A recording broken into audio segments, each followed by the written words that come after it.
Okay, Angela, so I understand that you have some rules for us on this contest thing that we're talking about with the JJ Hawk Band. I do. All right, so tell us all about it. Take it away. So the JJ Hawk Band and Dark Dialogue podcast giveaway rules. We'll start with who can enter. It's open to Hawk fans, Dark Dialogue fans, anybody really if you're 18. You have to be 18 or have parental consent. I'm not sure why, because we're not really giving away anything. Maybe it's the gift card? We ain't giving money away to some kids that don't know that their parents don't know they're getting it. True story. Okay. So talent is optional, but enthusiasm is encouraged to enter. Absolutely. That's what we're saying here. So how to enter? There are several ways. One entry for the following things. Follow the JJ Hawk Band and Dark Dialogue podcast, which is a double commitment, on any of our social media or listening platforms, including but not limited to YouTube, Spotify, Apple Music, iTunes. You get one entry for each platform. You will get one entry for each repost, video like of anything on those platforms from January 1st to February 13th at midnight. There's one entry for each like, each comment on any of the posts from then on. So beginning January 1st. So we will retroactive these. We will be counting them. If you comment your favorite band video or favorite podcast episode, that is another entry. Share with a friend. Tell us who you shared it with, tag it, whatever. Another entry. There's going to be a lot of people trying to figure out how to tally all these entries. I'm not worried about it. Anyway, there is. Lastly, and this is the big one, if you go to darkdialogue.com or hawkstudios.com, the websites, and sign up for the newsletter, which you have to enter your email in, that's 10 entries right there. Wow. That's 10 entries. Wow, that's huge. So this will end midnight, February 13th, Pacific Standard Time. That's right, correct? Pacific Standard Time? Yeah, that would be California time, West Coast time. Oregon time, because that's where the Hawks are. And then there will be an announcement live on the JJ Hawks TikTok the next day, so February 14th. And after we do the live, and I might join them under the Dark Dialogue TikTok. I haven't decided yet. But the writer, the lyricist, I guess is what he likes to be called, the lyricist will be joining them live on TikTok for the drawings. Right on. So contest winners will have 3 days to claim the prize after that. And it will be posted on those platforms after we do the live. So here we go with what the prizes are. There are 3 tiers. All right, let's hear it. Well, let's do it. Okay, so the grand prize, and all of these are guaranteed but not limited to. We could throw some extra stuff in there if we want. The grand prize is a $100 gift card, a guitar strap from the band, a signed guitar clock from the band, a limited edition t-shirt from the band, a band blanket, guitar picks from both the band and Dark Dialogue, coasters from the band, keychains from the band. Keychains? What the hell's a keychain? Keychains, a JJ Hawk hat, a signed Dark Dialogue hat. Right on. Did you know I was going to make you sign a hat? I do now. Okay. A studio microphone. It's freaking adorbs. It looks like a little man. I've seen it. A Dark Dialogue tumbler and a Dark Dialogue air freshener. Second prize is a $100 gift card, limited edition t-shirt from the band, a blanket from the band, guitar picks from both Dark Dialogue and the band, coasters from the band, a tumbler from the band, keychain from the band, a Dark Dialogue hat, unsigned. I'm only making John sign one, people. That's right. Dark Dialogue air freshener. That's guaranteed but not limited to. And the third prize, guaranteed but not limited to, is a limited edition t-shirt from the band, coasters from the band, Dark Dialogue guitar picks and band guitar picks, keychains from the band, and a Dark Dialogue air freshener. Right on. Guaranteed, but not limited to. We could throw some extra shit in there if we wanted. Perfect. So, question. Answer. If they follow us or whatever, do they need to send an email, or how the hell are we supposed to know whether they did it? We will be watching. I'll be watching that. But yeah, if they want to. Is it following the show on platforms, or it has to be on social media? It's an entry for anything, all. But if they follow us if they subscribe on YouTube and they're new, they get an entry. If they subscribe on... But they gotta let us know, because I can't tell when somebody follows us. I mean, I see that we have a new subscriber. I have no clue who it is. So anybody who emails that they've done all these things... Or comments on YouTube. And comments. Yeah, definitely the comments on YouTube. Okay. And if they follow us on Facebook or something like that, they need to email it, because we can't see that. Yeah. Okay. Yeah, so if you info us at darkdialogue.com, or info us, email us. You see, this is what happens when John doesn't script me. I'm just crazy. Just crazy pants. If you email us at info@darkdialogue.com that you have done all these things, some of which we can check, some of which we can't, but we're gonna throw your name in there anyway. But if you sign up for the newsletter, that's 10 entries. Well, I'll be able to tell. If you grab people and bring them. If we have a new subscriber, I'll be able to see it. Yeah. I just can't see who they are. Yeah. So if you lie to me, I'm going to know about it. Don't lie. Lying's bad. What else was I was going to say something else I cannot remember. But anyway, yeah. So these rules will be posted on our website. I'll get those. We'll post them on the website so you can... I'll post them on Facebook. Read it. Check it all out. Yeah. If you tag friends that would like a song on JJ Hawk, or you tag friends that would like a podcast, that's another entry. Each comment. I'm just going to go with it. Each comment is an entry. You can comment 5 times on one episode. I don't care. Perfect. I'll add it. Okay. Perfect. All right. Anything else? I think that's it. All right. We ready to get on with the show? Let's do. Okay. There are places that feel safe simply because they're familiar. Places where routine does the heavy lifting for our sense of security.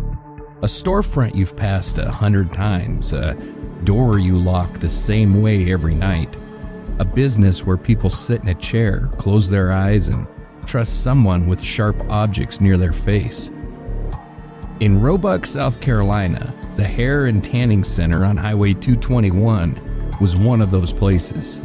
It wasn't flashy, it wasn't hidden, it was right where it was supposed to be, along a busy stretch of road surrounded by other small businesses that opened in the morning and closed at night.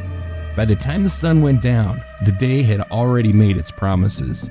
Appointments kept, conversations shared, hair swept into neat piles on the floor. Dana Satterfield built her life there.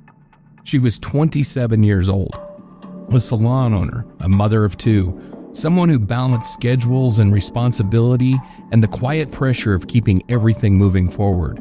The shop wasn't just her workplace. It was an extension of her rhythm, her control, the kind of place where people knew her name and trusted her hands. On an evening of July in 1995, that rhythm didn't break. Nothing about the night announced itself as dangerous. The last hours unfolded the way they always had. Closing time approaching, the familiar sound of doors opening and closing, a knock, a brief interruption from a stranger selling something door to door, the kind of interaction that barely registers, the kind you forget as soon as it ends. And then the lights went out, the door locked, and the salon settled into the quiet that comes after a business closes. A quiet that, on most nights, means safety, a pause between one ordinary day and the next. But something stayed behind. Later, when people tried to explain what happened inside that building, they would point to details that seemed to explain themselves. A confined space, a strap, a water heater tucked into a small back area, the kind of utility corner no one thinks twice about. The kind of place you don't imagine as the final backdrop to a life. Investigators would stand there and study what they saw, and for a moment, it would feel like the answers were close enough to touch, like the scene itself was offering a story. But crime scenes lie in subtle ways. They tell you what happened long before they tell you why. And sometimes they tell you exactly what you expect to hear. Outside the salon, the night carried on. Cars passed, houses glowed with television light. Somewhere nearby, a woman driving through the area noticed movement. A young man, suddenly appearing where he shouldn't have been. A window, a figure jumping, running. It was fast, disorienting. The kind of moment you replay in your head afterward, questioning whether you really saw what you think you saw. She didn't hesitate. She ran to the nearest house and called 911. By the time deputies arrived and entered the salon, Roebuck was about to lose something it didn't realize it had taken for granted. The belief that certain places are off limits to violence, that businesses close at night and reopen in the morning unchanged, that danger belongs somewhere else. Inside, Dana Satterfield was found where no one should have been found. Beaten, assaulted, and left hanging in a place never meant for a person. Nothing had been taken, no register emptied, no drawers disturbed, which meant the question wasn't what was stolen, it was why she was chosen. In the days that followed, suspicion moved the way it often does, toward the nearest relationship, the most familiar explanation, fingerprints that belonged, a marriage that had ended, a story that seemed, on the surface, to make sense. But surfaces are deceptive.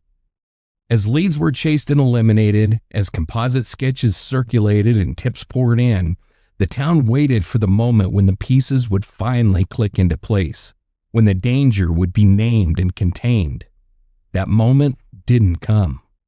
The case slowed, then cooled, then settled into the uncomfortable space between solved and forgotten, a place where families stay awake at night and communities live with unanswered questions. And somewhere in Roebuck, the Salon on 221 became more than just an address. It became a marker, a reminder that routine can be interrupted, that familiarity doesn't equal safety, that sometimes the most important details don't make sense until the years later, and sometimes they almost do. Tonight, we begin with Dana Satterfield, not as a crime scene, not as evidence, but as a woman whose ordinary night ended in a way that still refuses to explain itself.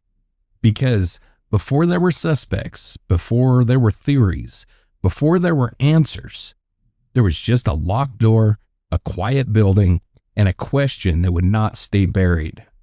This is the Salon on 221. Hey, Angela, how's it going tonight? I'm good. How are you? I'm good. Yeah. I'm going to be a little jazzed tonight. I'm not sure why. Well, that's good. That's good. It's Friday. That's probably why. Yeah. So, I mean, that's kind of freaking exciting. Yeah. I'm old, so I'm just like, yes, a weekend of crocheting. I understand. I'm pretty freaking boring too. I just write and record and edit and rinse and repeat. Yep. So, yep. Yeah. There's a new country singer out there. She is so adorable. It's disgusting. But she calls herself Yeehaw Mima. Oh, really? Because she's yeehaw in the fact that she's an adorable little country young woman, but she's Mima in the fact that she loves to can and loves to crochet, and I'm adopting some of that. I'm just right like, on. My weekends are Mima weekends now. Well, that's cool. So, yeah. So, are you familiar with this story? You know, it's starting to sound familiar, but only because I think I've seen it on like an Investigation Discovery episode. I know it was done by Forensic Files. I think it's been done on multiple podcasts. It's definitely not like an obscure story. This one has been covered. Yeah, I don't think it was a podcast. I believe it was one of those little episodes of something. I know Forensic Files did it. Outside of that, I'm not entirely sure, but it could have been covered on. There's so many of them out there are so many of them. Well, we ready to get into it? Yeah, I'm ready. Welcome back, listeners, to Dark Dialogue, the podcast where we unravel the shadows of the human mind and dive deep into the mysteries that haunt small towns and big cities alike. I'm your host, John. And I'm Angela, and together we shine a light on the stories that keep us up at night, unsolved disappearances, life stolen too soon, and the questions that refuse to be buried. Tonight, we're beginning a 3-episode series, and this first chapter, we're staying exactly where the story begins, with a place, a routine, and a night that didn't announce itself as dangerous. So I know the where, but not the why yet. Exactly. No hindsight, no conclusions, just what was known when the door closed and the night took over. All right, that already tells me this one's going to unfold slowly. It does. And before we step into the story itself, let's ground ourselves into the setting because context matters more than people realize. Right. But if you're watching on YouTube, make sure that you're subscribed and you hit that thumbs up button. If you're listening on Apple Podcasts or Spotify, a rating or a review really does help keep these stories alive. Say that 3 times fast. A rating or a review? I couldn't say it one time. So. And if you want to support the research and victim-focused work behind the show, you can find us on Patreon or Ko-fi. Every bit helps us keep the dialogue going. All right, Angela. So we get some location information and only the one location. So take us to Roebuck, South Carolina. Take it away. Roebuck, South Carolina is a small, unincorporated community in Spartanburg County, tucked into the upstate region of the state. It isn't a town in the traditional sense. No mayor, no city council, just a census-designated place that exists in the spaces between larger population centers. It sits along well-traveled roads, close enough to Spartanburg to feel connected, but far enough away to keep a quieter, more local identity.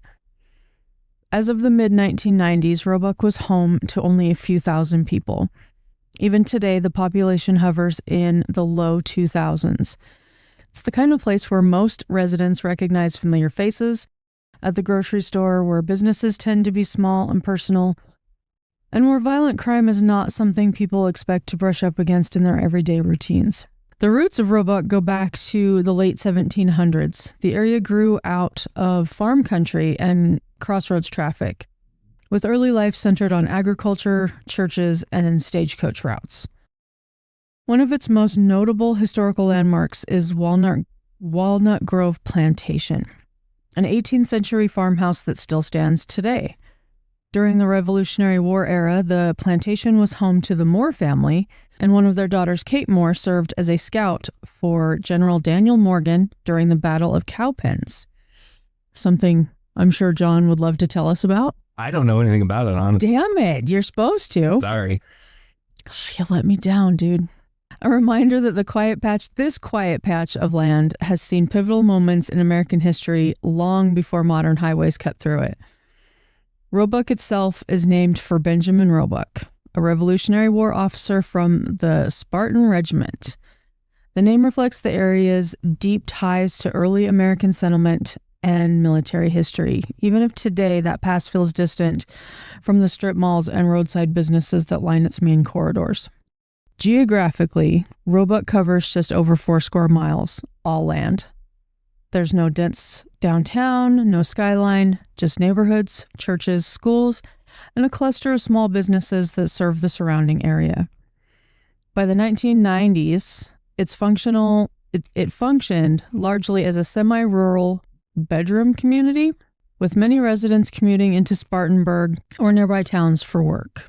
Demographically, Roebuck in that era was largely family-oriented. Most households were married couples or individuals who had lived there for years, sometimes generations. Income levels and housing reflected a lower middle to middle-class community, stable, modest, and rooted. This wasn't a place known for nightlife or transient crowds. It was known for predictability. And that's what matters most here. In a place like Roebuck, crime doesn't blend into the background. It doesn't get lost in the volume. When something violent happens, especially something deeply personal, it doesn't just affect one family. It ripples outward. It alters how people see familiar places, It changes how safe routine feels. By the mid-1990s, South Carolina as a whole was experiencing higher violent crime rates than it would in later decades. But Roebuck itself was not known as a hotbed of serious crime. Law enforcement for the area fell under the Spartanburg County Sheriff's Office, and most calls were the kinds you'd expect in a small community: disputes, accidents, property issues, which means that when something extraordinary happens here, it doesn't feel abstract. It feels close, it feels personal, and it lingers. That's the place we're standing in as this story begins, a community shaped by history, routine, and familiarity, unprepared for what would break that rhythm in the summer of 1995. Awesome. Thank you very much, Angela. You are so welcome, John. So before she became a case file, before her name was spoken in courtrooms and news segments, Dana Chyleen Fowler Satterfield lived a life that looked, from the outside, very much like the lives of thousands of women in communities like Roebuck. She was born on November 16, 1967, in Spartanburg, South Carolina. She grew up in the upstate, rooted in the same region that she would later raise her children in and build her business in. Public records capture her name changing over time: Fowler, Matheny, Satterfield, markers of different chapters rather than a tidy linear story. What they don't capture, at least not in detail, are the small, ordinary moments of her childhood. Favorite teachers, school hallways, inside jokes, or dreams that she scribbled into notebooks. Those details are not preserved in any kind of public record, nothing that I could find. But what is consistent across all family recollections and any later reporting is how people described her as an adult.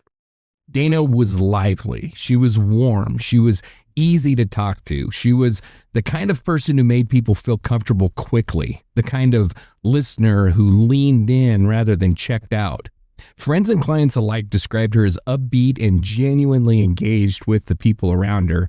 Someone who didn't just pass time with small talk, but actually cared about what she heard. And I got to say, having, dated a hairdresser in my past, not visiting very many of them, but because I'm bald, but having dated one, it's remarkable how much they're like counselors in their own right. Like 100%. Women go to hairdressers to like dump all their problems out, and a good hairdresser not only knows how to cut and color, but she knows how to be a therapist. Yeah. I mean, that's essentially what it is. I am going to say it's kind of 50-50. Sometimes the clientele just dumps on them. Sometimes they ask for it. Oh yeah.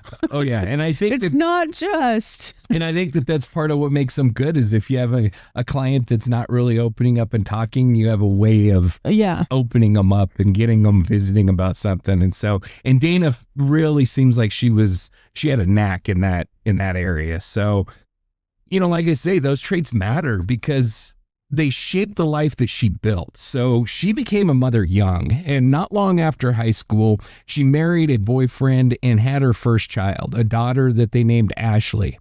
That marriage didn't last, and the specifics of its end aren't well documented and aren't really that important. All I know is that it ended early, leaving Dana to navigate adulthood and motherhood largely on her own for a time. What is clear is that she focused heavily on raising Ashley, structuring her work and her ambitions around what would allow her to be present. And then later she married again. Her second husband, Paul Michael or Mike Satterfield, worked in heating and air conditioning, and together they had a son, Brandon, and for several years built what friends described as a stable, loving life. When the children were very young, Dana stayed home with them, taking on part-time or odd jobs whenever she needed, but always with one eye on their schedules and their needs. And then as the kids grew older, Dana reached for something that was hers. Hairstyling offered a mix that suited her: creativity, flexibility, and connection, and it allowed her to work with her hands, to express a sense of style, and to spend her days talking with people. She didn't just cut hair, she built relationships. Like I said, that's what a good stylist does. Clients remembered her remembering them, their kids' names, their family updates, the things that mattered to them. Instead of simply renting a chair in somebody else's shop, Dana took a bigger leap. She opened her own business, the Roebuck Hair and Tanning Center, a small salon set up in a converted trailer just off of Highway 221. It wasn't glamorous, but it was hers, a compact space that combined practicality with personality, a livelihood shaped around her life, not the other way around. She worked long hours, early mornings, late nights, walk-ins squeezed into already full days. People close to her said that this wasn't driven by desperation. It was driven by her difficulty of saying no. Dana wanted to help. She wanted to accommodate. She wanted to keep people happy, even if it meant staying later than she normally would have. The salon became more than just a workplace. It was a small social hub, a place where people lingered, talked, laughed, and trusted her. And trust mattered. It mattered because salons are intimate places. People sit still, they relax, they let their guard down. So by the summer of '95, Dana and Mike were separated and living apart, but the separation, by most accounts, was not hostile. They were still co-parenting, still communicating, and still trying to figure out whether the marriage could be repaired. Family members later recalled that the evening before Dana's death, they had spent time together as a family, having dinner, watching television, routine moments that felt normal. Now, Dana was only 27 years old. She was a mother first, a business owner, someone trying to balance responsibility with independence, care for others with care for herself. Her life was not defined by chaos or conflict. It was defined by routine, the kind of routine that makes people believe tomorrow will look a lot like today.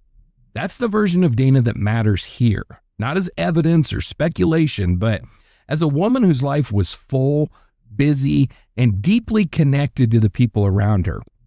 A life that didn't point toward danger, even as danger was already closer than anyone realized.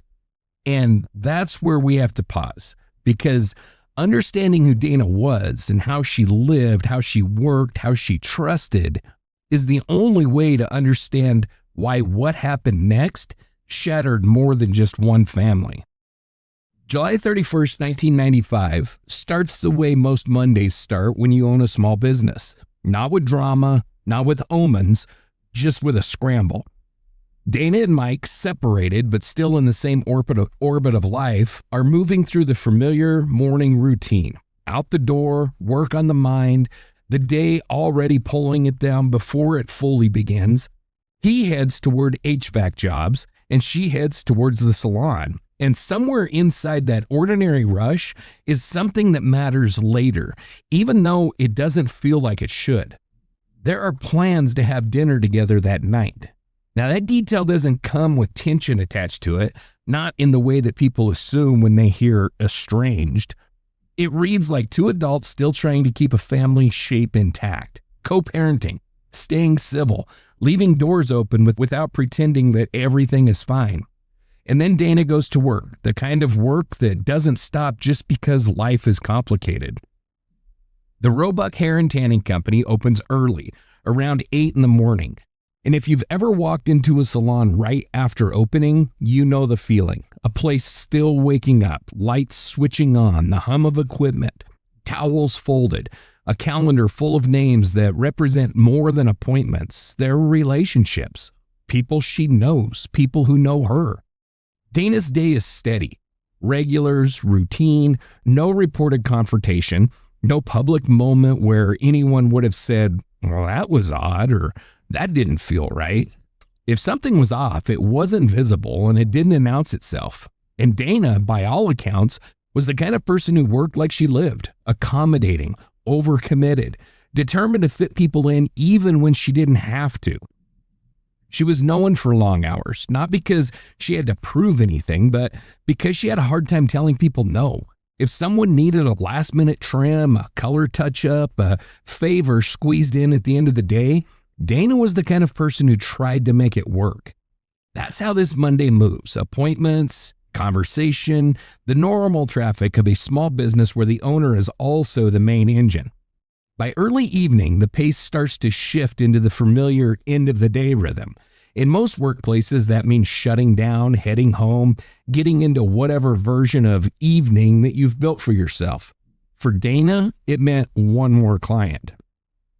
Around 6:30 that evening, a customer arrives for a hair appointment. Someone Dana knows, someone who expects a normal service in a normal place at a normal time. And while she's there, another ordinary thing happens. A door-to-door saleswoman stops in.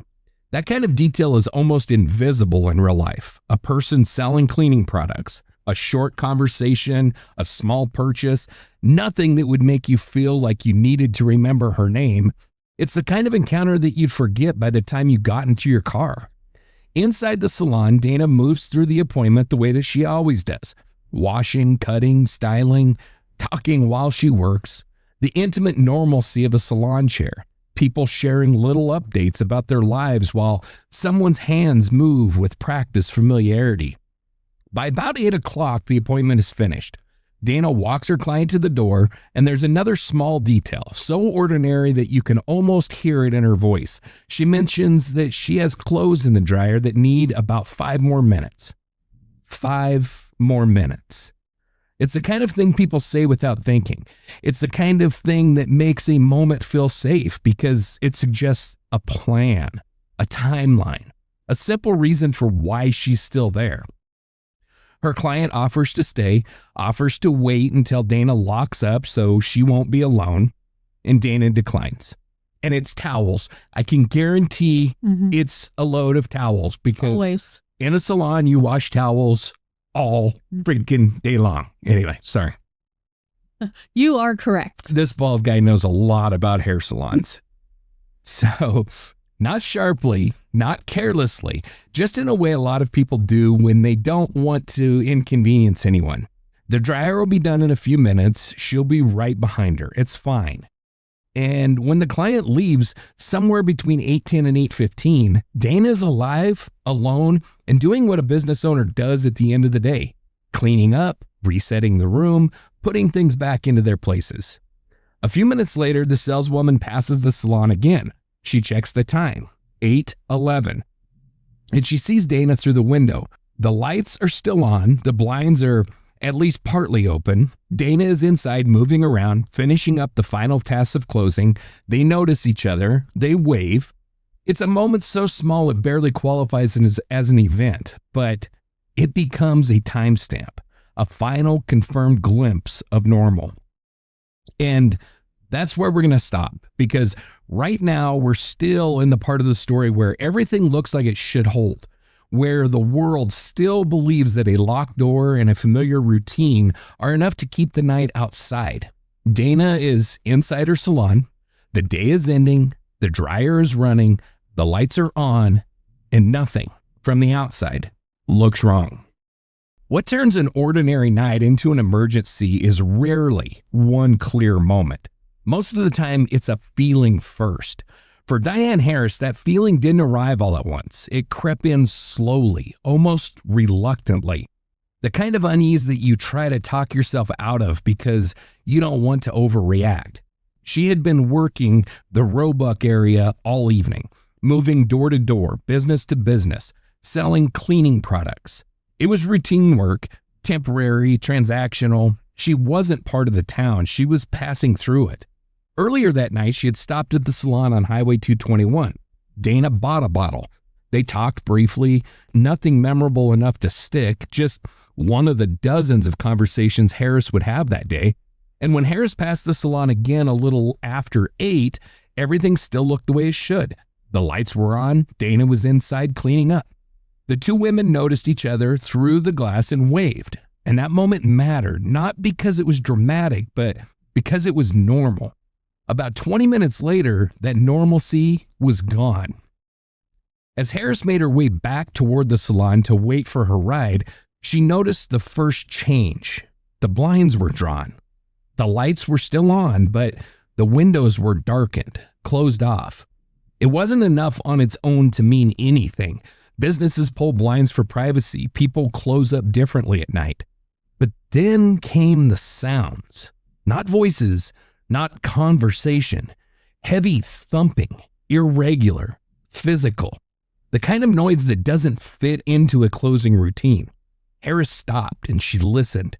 And in that pause, that moment when you're deciding whether to trust your instincts or dismiss them, the lights inside the salon went off.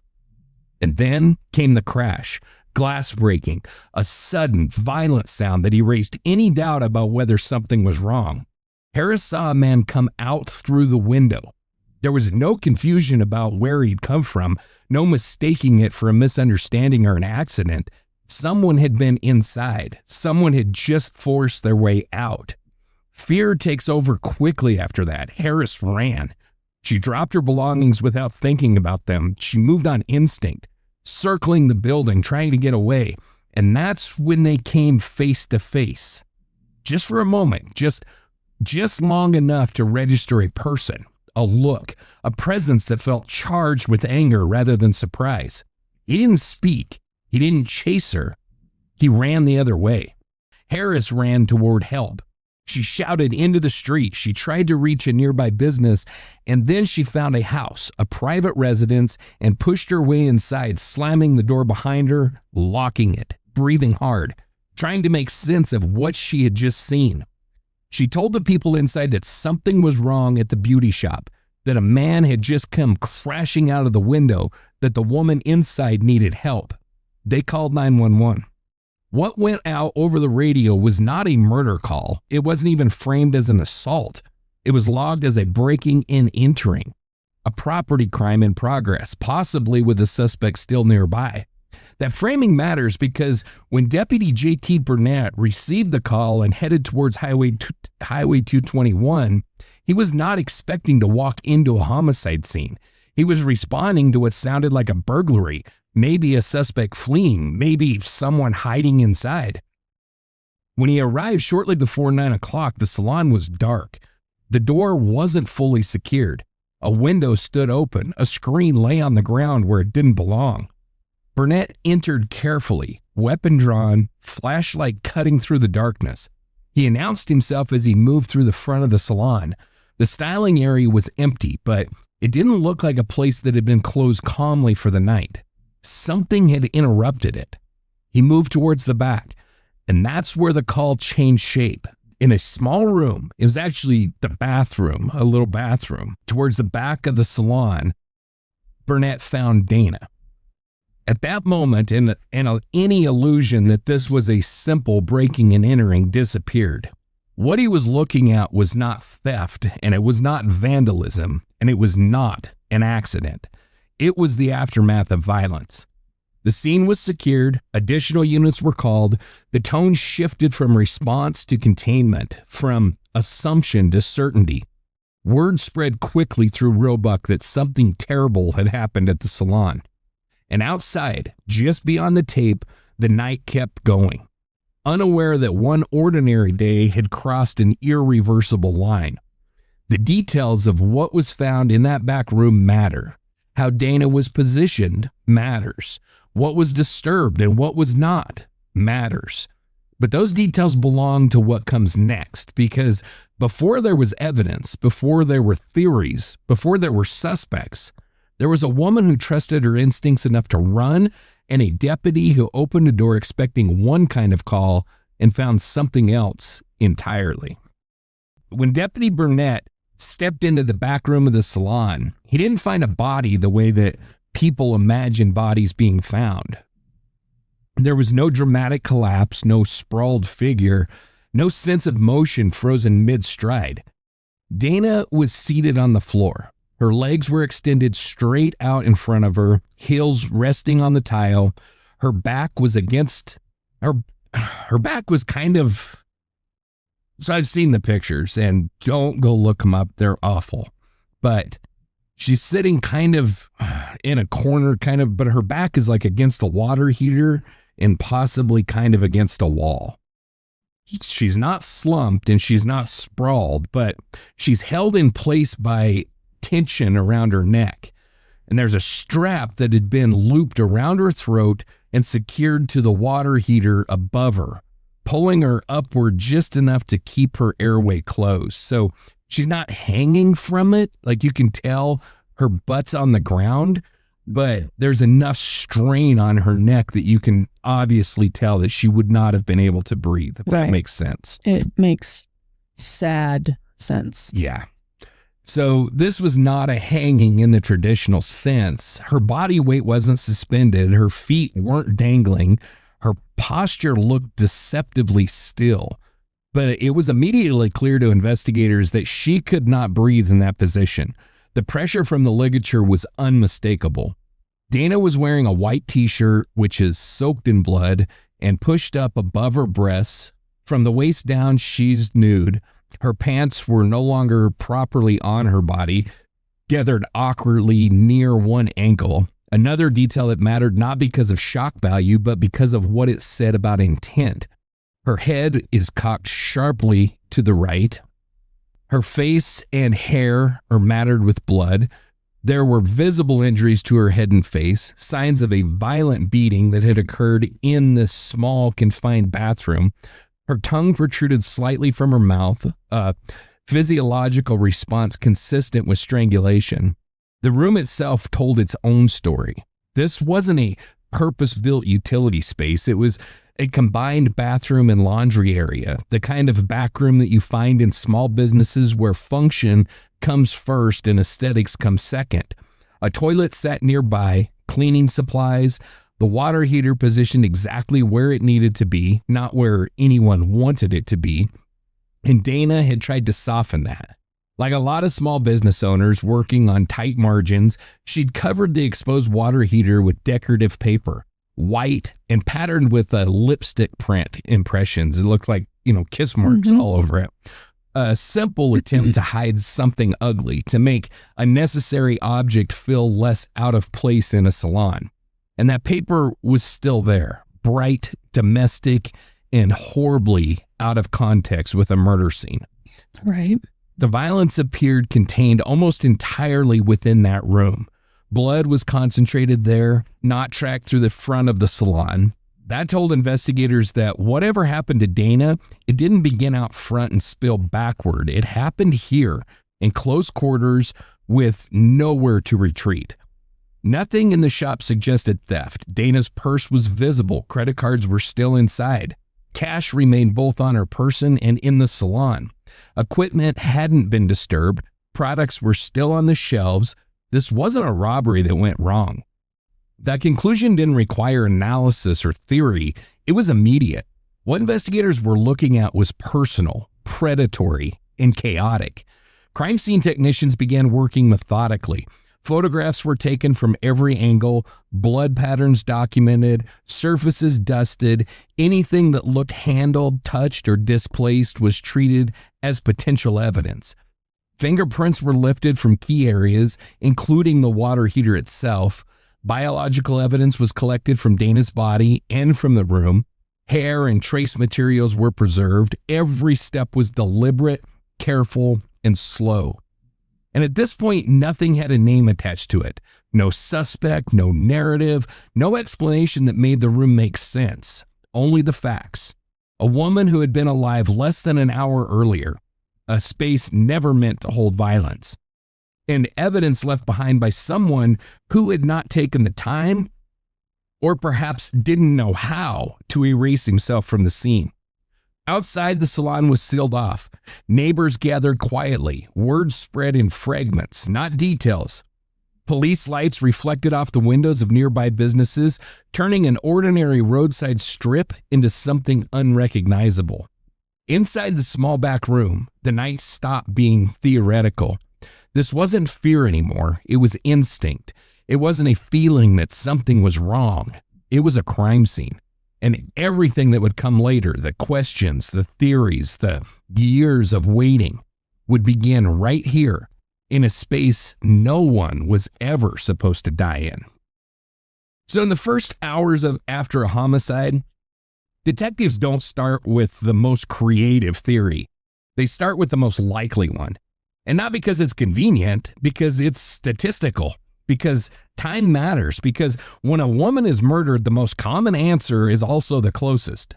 The person who knew her, who lived with her, who loved her, left her, or was being left by her. So in Roebuck, in the summer of 1995, investigators did what investigators are trained to do, and they started with Mike Satterfield. So Dana's estranged husband. They were separated, living apart. They were still connected through the kids, still spending time together, still making plans, including dinner that very night. A relationship dynamic that can be either ordinary and cooperative or quietly volatile. And detectives can't assume which one it is. They have to test it. Then came the detail that on paper looks like a lock. His fingerprints are on the water heater, the exact fixture that the scene revolved around.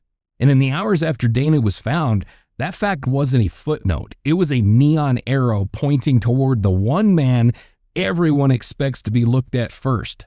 Because if your prints are found on the object that dominates the room, the object tied to the way that the victim is found, you don't get the benefit of being probably uninvolved. You get examined hard.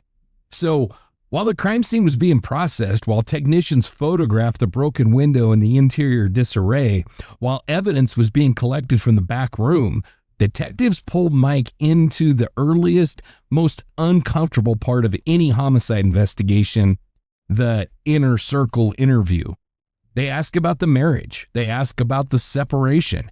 They ask about jealousy, about money, custody, other relationships, the usual pressure points that can turn a domestic strain into violence. They ask the question every investigator has to ask, even if they don't want to, whether anyone had ever talked about harming Dana or whether Mike had ever thought about it. Then they ask the practical questions, the ones that can either collapse suspicion quickly or tighten it. Where were you? Who saw you? What time did you leave? What time did you arrive? What can be verified? Mike's account was specific enough to check, and that matters because vague stories are where you hide. Specific stories are where you can be caught. At the same time, detectives had to confront another reality. The scene had an escape route, a window. A witness had seen a man come out of it, and that meant that the who did this question wasn't just emotional or relational, it was mechanical. Could Mike physically be that man? Harris described someone younger, average build, mobile, quick, a man who moved through a window and ran. Her description was close range, not perfect, not infallible, but clear enough that investigators couldn't ignore it. And let me just tell you, Mike cannot be described as young, average build, mobile, or quick. A man who can get through a window? He's freaking ginormous, this guy. I mean, he's huge, like well over 300 pounds. Like, he is a big damn dude. So there's the simple, brutal logic of the window itself. A person doesn't exit a small window by accident. Mm-hmm. It takes speed, it takes agility, it takes a body that can fit and move without getting stuck. And as investigators compared the witness description, the escape route, and Mike's physical build, the case against him started to encounter problems that couldn't be argued away with emotion. And you said it was a remodeled trailer. Correct. Yeah, it's like a... So those windows are even tinier. Yeah, this was not like a great big... I mean, yeah. It was like, I think it was a double wide size trailer. Still, those windows are notoriously it's awkward. Mike is not crawling through a window. I'm telling you, if you look the guy up, he is a big dude. Like, he's just not the guy that's going to crawl through a window and take off running down an alley. I mean, he's probably going to be breathing so freaking hard by the time he gets 100 feet away. I mean, he's huge, this guy. Okay. So, and they verified his timeline. They tracked down the people that he had said that he was with. They checked the points on the clock that mattered, not the broad outline, but the narrow slice of time where Dana's last known normal moment gives way to emergency. Mike cooperated fully. He answered all their questions. He stayed in reach. And as those checks came back, as the pieces were tested against reality, suspicion began to peel away from him. And then came the fingerprints. In the abstract, fingerprints on the water heater sound damning, but in context, they can be routine. Mike worked in heating and air, and he had helped build out and maintain the salon, and he said that he had installed that water heater, and that claim wasn't hard to believe because it matched what he did for a living.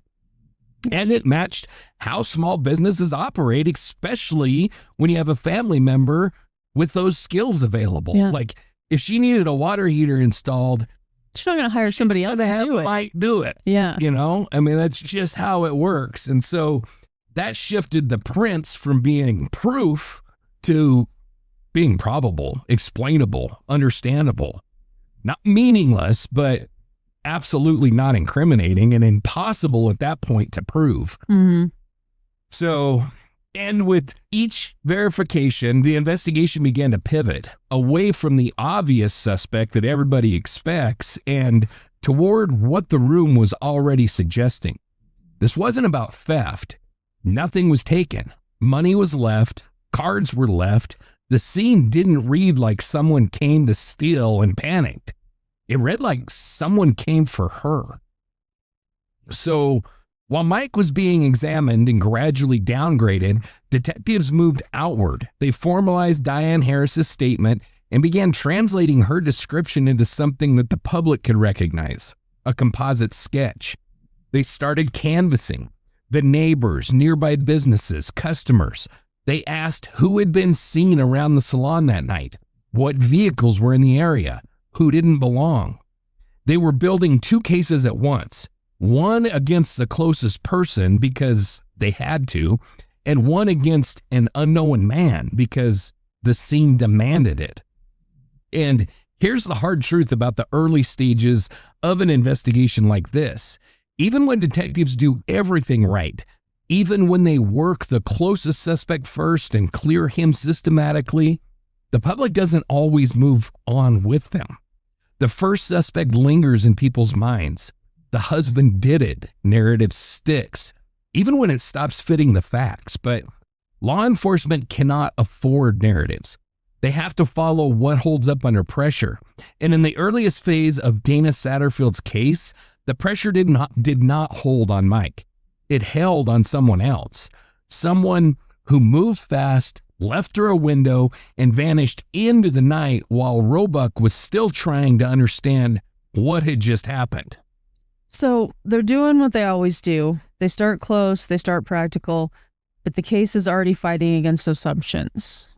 Exactly. And in the next part, we're going to talk about what happens when the closest suspect doesn't match and how investigators try to build a path toward a stranger when all they have at the beginning is a description and a community full of people who all feel like they know each other. So before we go any further, we need to pause for a moment. What we're about to discuss involves medical findings from Dana Satterfield's autopsy. There will be descriptions of violence, injury, and sexual assault. We are not doing this for shock value. We are doing it because the autopsy is one of the few places in this case where speculation stops and the body itself speaks with clarity. So if this is not something that you're able to hear, please take care of yourself, and we'll be here when you're ready to continue or when you skip ahead. So Dana's autopsy was performed very shortly after her body was recovered on the night of July 31st. The exact calendar date isn't specified, but the examination followed standard homicide protocol and was conducted by forensic pathologist Dr. David Wren. What matters most is not when the autopsy occurred, but what it showed. And what it showed was unequivocal. Dr. Wren concluded that Dana died from asphyxiation due to strangulation, not hanging, not an accident, strangulation, and not in a single way. The findings demonstrated two distinct mechanisms. First, manual strangulation, hands applied directly to her neck with enough force to obstruct airflow and blood vessels. Second, ligature strangulation, using the strap taken from a burgundy Alouette Cosmetics or duffel bag, the same strap found tied to the water heater at the scene. Most significant medically was the condition of Dana's hyoid bone. Dr. Wren documented that the hyoid was fractured. That fracture matters a great deal. The hyoid is a small horseshoe-shaped bone in the neck that does not break easily. It typically fractures only when substantial external force is applied, most often during homicidal strangulation. It is not a common finding in accidental hangings, and it does not break simply because a body is suspended.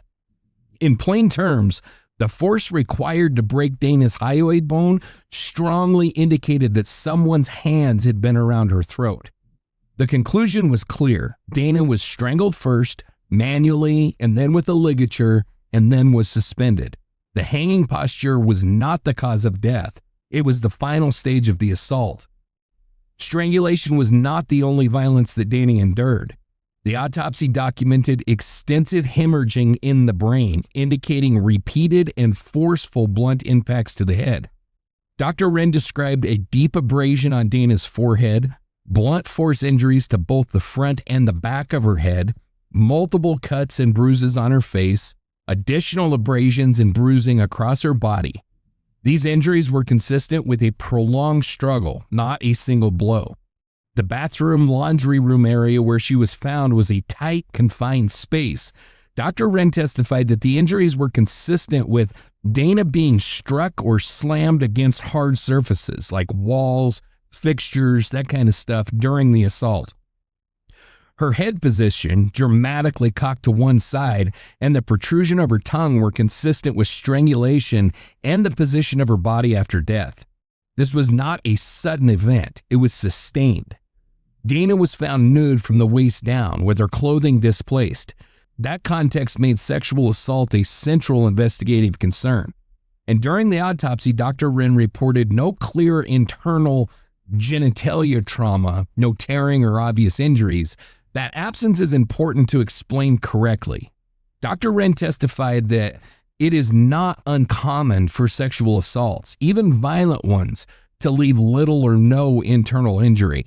The lack of visible trauma did not contradict the conclusion that a sexual assault had occurred. A rape kit was performed and additional forensic swabs were collected as part of the examination. The medical findings aligned with what the scene suggested. Sexual violence was part of the attack. The autopsy was not just about documenting the injuries. It intersected directly with forensic work that would become critical years later. Internal standard swabs did not immediately reveal a clear semen sample, but this is where forensic persistence mattered. SLED, or the South Carolina Law Enforcement Division, analyst Lily Gallman later re-examined Dana's body and hair using fluorescent and ultraviolet light, technology that in 1995 was still considered advanced. And under that lighting, Gallman identified semen that had been missed during the standard examination. One decision in particular would change the trajectory of the case. A comb that had been run through Dana's hair during post-mortem processing was examined. Under fluorescence, Gallman identified semen on that comb. She preserved it separately. That preserved biological material would later become the DNA evidence that linked the killer to the crime with extraordinary statistical certainty. The autopsy also documented a foreign pubic hair recovered from Dana's body. That hair did not match Dana or her husband Mike. Later testing showed it also did not match the eventual perpetrator. Experts concluded that it most likely came from a customer who had used the salon restroom earlier in that day. That distinction would later matter in court. So taken together, Dr. Wren's findings allowed investigators and prosecutors to say with confidence, Dana Satterfield was beaten, sexually assaulted, and murdered by strangulation using both hands and a ligature. The fracture of her hyoid bone demonstrated significant force and ruled out accidental or self-inflicted hanging. The positioning of her body was staging, not the cause of death. And the biological evidence preserved during and after the autopsy would become the cornerstone that allowed this case years later to move from suspicion to proof. So even without knowing who did this yet, her body tells investigators exactly what happened. Exactly. And once you understand that, once the medical facts are locked in, the next question becomes unavoidable. Who had the opportunity, the access, and the willingness to do this and walk away?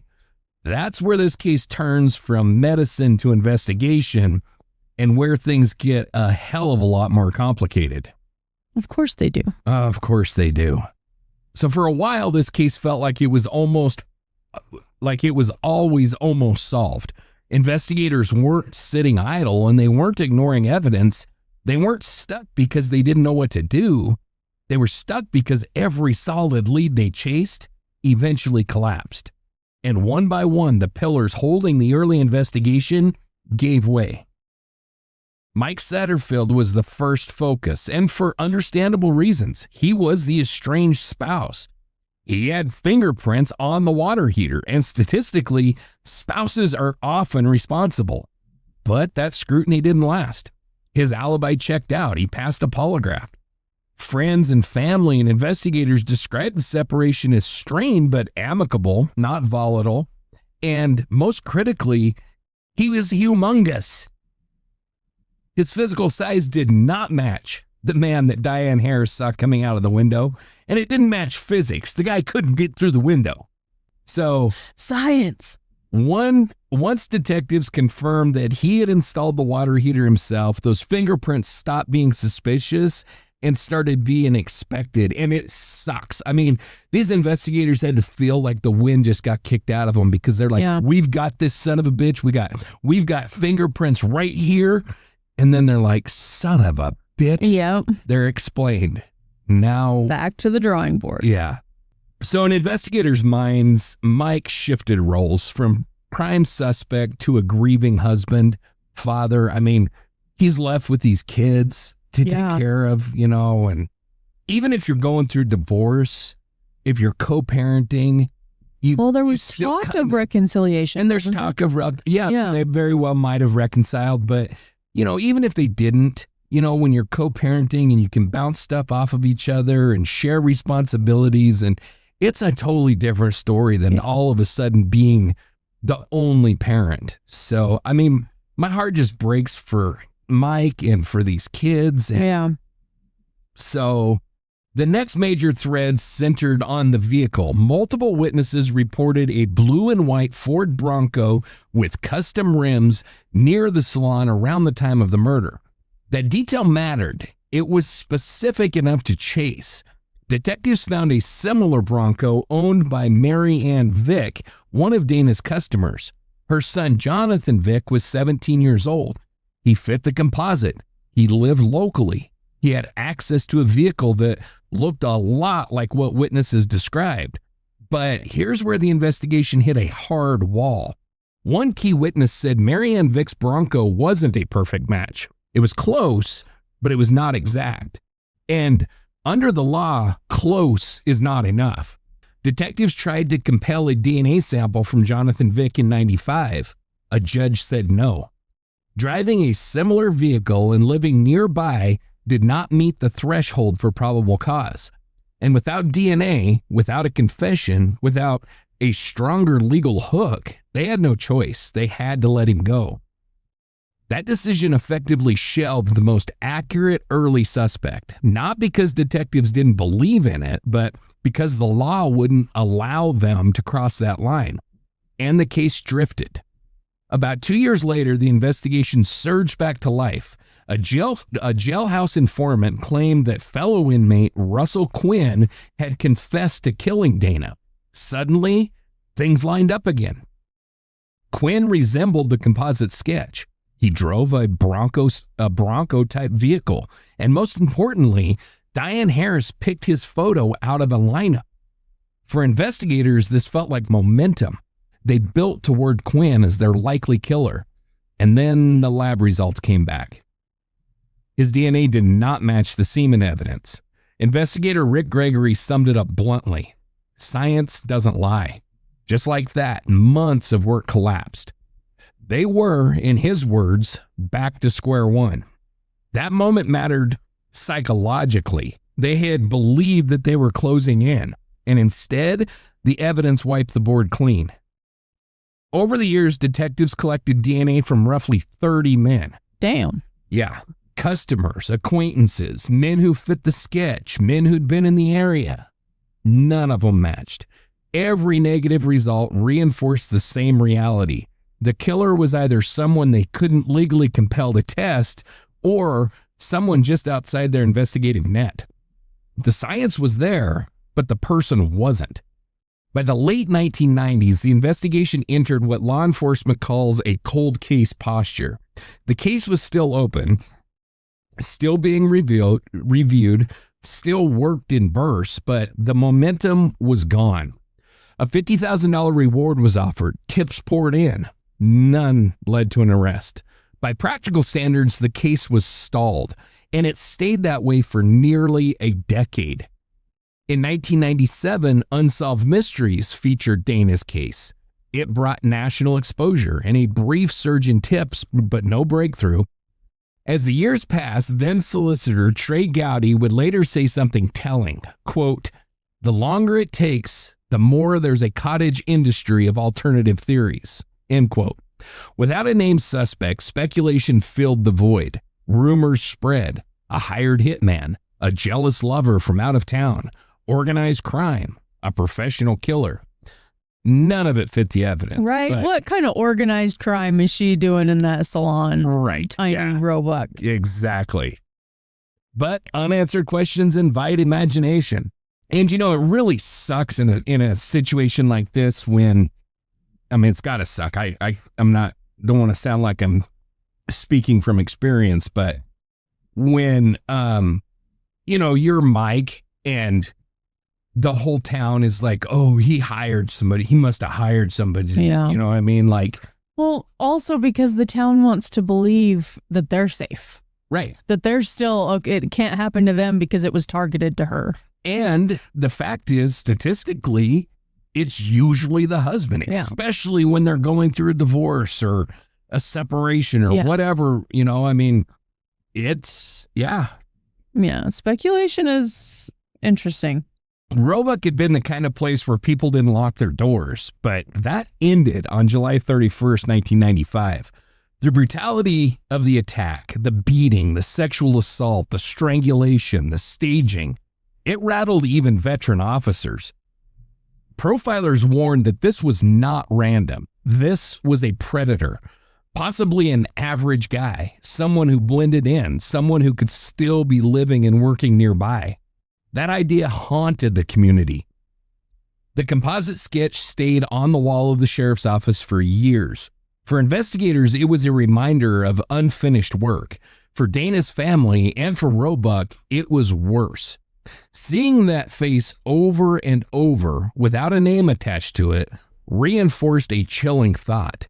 The man in that drawing could be standing next to you in line at the grocery store. Yeah. Dana's children, Ashley and Brandon, were just 8 and 6 years old. They grew up with birthdays, holidays, graduations, all without answers. Ashley said those 10 years felt like an eternity. Grief without closure, loss without justice. Mike and the kids lived under a lingering cloud, sometimes sympathy, sometimes suspicion, every time the case resurfaced in the media. Always the same question, always no answer. So it wasn't that the case was forgotten, it was just trapped. Exactly. The evidence never went away. The problem was access. They were standing inches from the truth, but the law, the timing, and the limits of technology kept the door closed until one thing changed. And when it did, everything that they'd preserved finally mattered. So by the end of the first night, investigators were standing in a locked building with a body that they couldn't unsee and answers they couldn't yet reach. They knew this much. Dana Satterfield did not die because she was careless. She did not die because she made a mistake. She did not die because she trusted the wrong person once. She died because someone knew exactly where she would be. They knew that she would be alone, and they waited for a narrow window when the world briefly stopped watching. In less than 30 minutes, a normal workday became a crime scene. A small-town salon became a place people avoided driving past, and a community that had never thought twice about locked doors suddenly understood what it meant to live with an unseen predator. By the end of the early investigation, the obvious suspect was gone. The husband was cleared. The physical evidence didn't bend to rumor. The man in the window didn't match the man everyone expected, and yet the case didn't move forward. Instead, it stalled. The leads dried up. The science wasn't ready. The law drew a hard line investigators couldn't cross. A sketch hung on a wall. A DNA profile sat in evidence. And somewhere in Roebuck, or passing through it, the person responsible went on living. For Dana's children, time didn't pause. Birthdays came and went. School years passed. Questions grew heavier instead of lighter. And for the people working the case, one truth became harder to ignore with every passing year. They had almost found him, but almost doesn't bring justice. In the next episode, we'll follow what happened after the investigation went quiet, the decade of silence, the chance encounters, the secrets kept out of fear, and the moment when one person finally decided that carrying the truth was more dangerous than speaking it. Because sometimes cold cases don't break because of technology. They break because someone reaches a point where they can't live with what they know anymore. This was the Salon on 221, episode 1 of Dark Dialogue, and this story isn't finished yet. Before we begin this victim tribute, we need to pause for a moment. Cases like this move quickly into details, timelines, evidence, and questions that refuse to settle, but this space is different. This is not about the crime itself, and it isn't about trying to make sense of violence. It's about stepping away from the investigation long enough to remember the person whose life existed before everything narrowed to a single night. Dana Satterfield was not defined by the place she was found or by the brutality of what happened to her. She was a mother, a business owner, and a woman who built her life around care for her children, for her clients, and for the community that she lived in. Her days were shaped by routine, responsibility, and trust, not by fear or expectation of harm. As part of how we honor that, we're continuing our collaboration with the J.J. Hawk Band, whose music we use intentionally during select victim tributes. Their work, produced through Hawk Studios, isn't meant to guide interpretation or to heighten emotion. It's chosen to sit quietly alongside remembrance, creating space rather than filling it. The song you're about to hear is called Under Glass Skies. It reflects a sense of enclosure and fragility, the feeling of being visible yet unprotected, of moving through ordinary spaces where danger isn't supposed to exist. It carries the weight of stillness and the quiet that follows when something familiar is broken. As this music plays beneath the tribute, we ask you to listen gently, not to the crime and not to the questions that come later, but to who Dana was, a woman balancing motherhood, work, and independence, still imagining what tomorrow would bring. This is Under Glass Skies by the J.J. Hawk Band. And this is Dana Satterfield.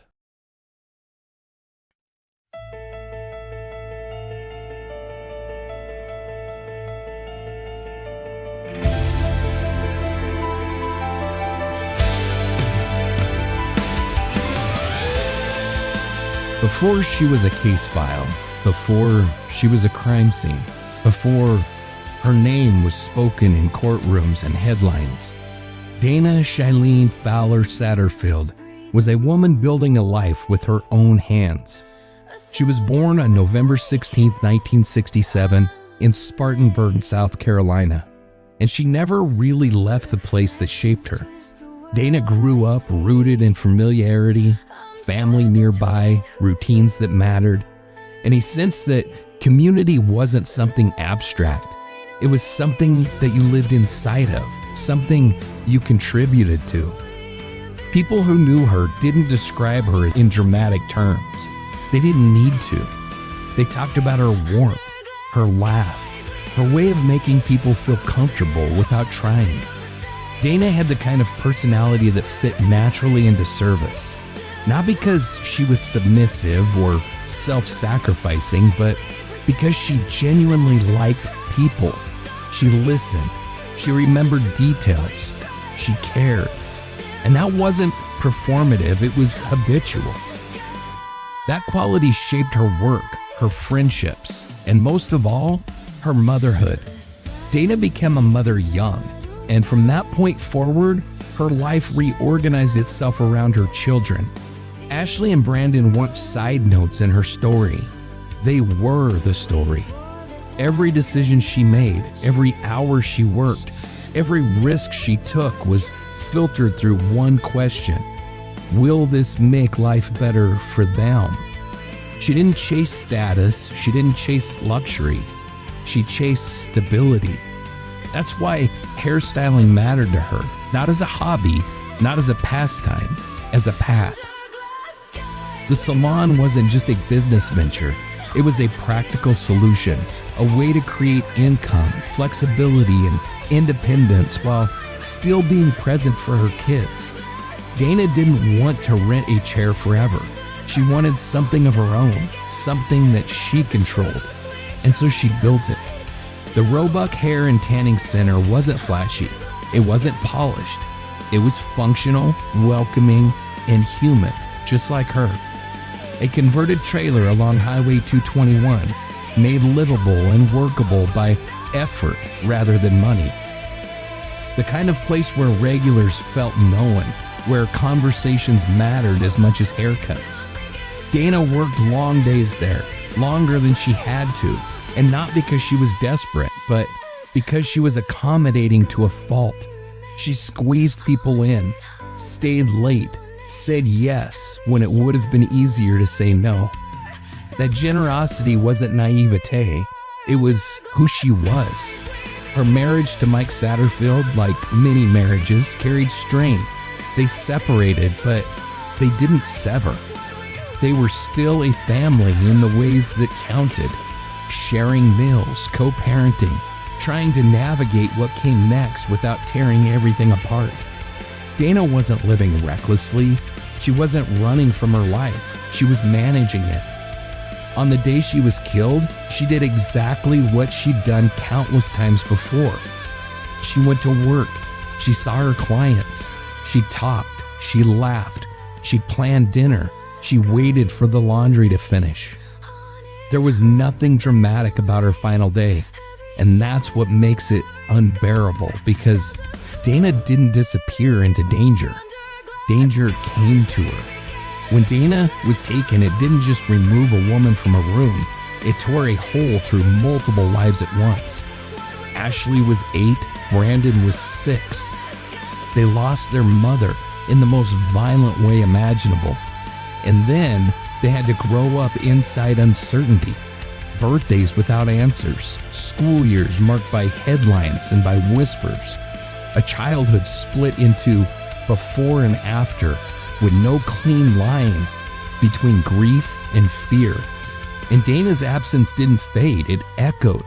In the salon that never reopened, in the family dinners that never happened, in the small town streets that suddenly felt watched.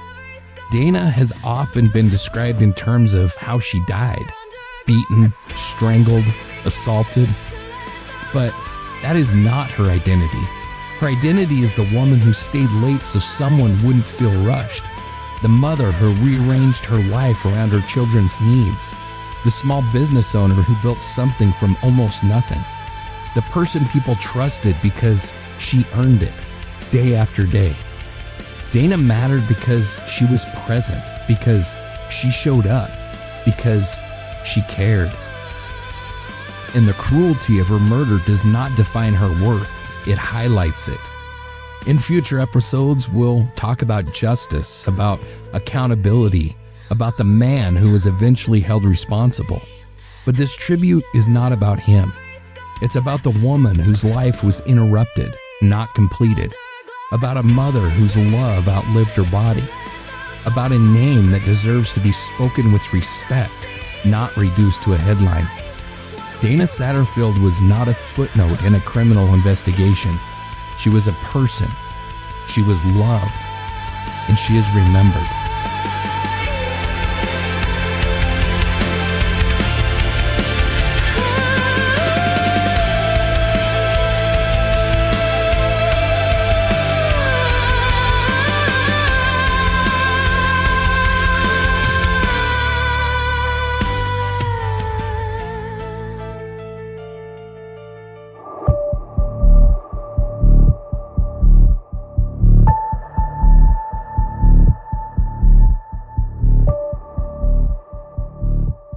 That's where we're going to leave this episode of Dark Dialogue. As always, thank you for spending your time with us, for listening carefully, for engaging thoughtfully, and for helping keep these stories from fading into the background.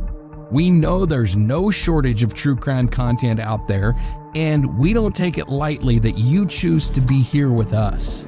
Right. We truly appreciate everyone who listens, shares the show, reaches out, and helps these stories travel further than they otherwise would. It matters more than people realize. If you want to support the work that we do, there are several ways that you can do that. First is the Dark Dialogue Collective. This is our volunteer boots on the ground effort, not a donation tier. The collective focuses on advocacy, research support, awareness, and helping keep attention on cases that have gone cold or overlooked. If you want to get involved, you can find more information on our website. We also run the Adoptive Victim Program at darkdialogue.com. This program exists to make sure victims are never reduced to a single headline or moment. You'll also find our victim blog posts there, where we preserve names, stories, and contexts that deserve to be remembered. If you'd like to support the show financially, you can do that in two ways. For recurring support, visit patreon.com/darkdialoguepod. For one-time support, you can find us at Ko-fi, that is ko-fi.com/darkdialogue. We also publish long-form writing, case updates, and behind-the-scenes work on Substack at darkdialoguecrime.substack.com. If you have information, questions, or want to reach us directly, you can email us anytime at info@darkdialogue.com. You can also explore the rest of the Dark Dialogue Network, and that includes Rocky Mountain Reckoning, Distilled, Unraveled Truths, Gallows and Gunfights, and the Shadow Chat Sessions. Each show takes a different approach, but they're all built on the same commitment to careful storytelling and respect for the people at the center of these cases. And wherever you're listening, please take a moment to like this episode, share it, leave a review, and subscribe to the show. If you're watching on YouTube, make sure that you're subscribed and you hit that notification bell so you don't miss future releases. And with that said, take care of yourselves, stay vigilant, keep listening, keep searching, and keep the dialogue alive.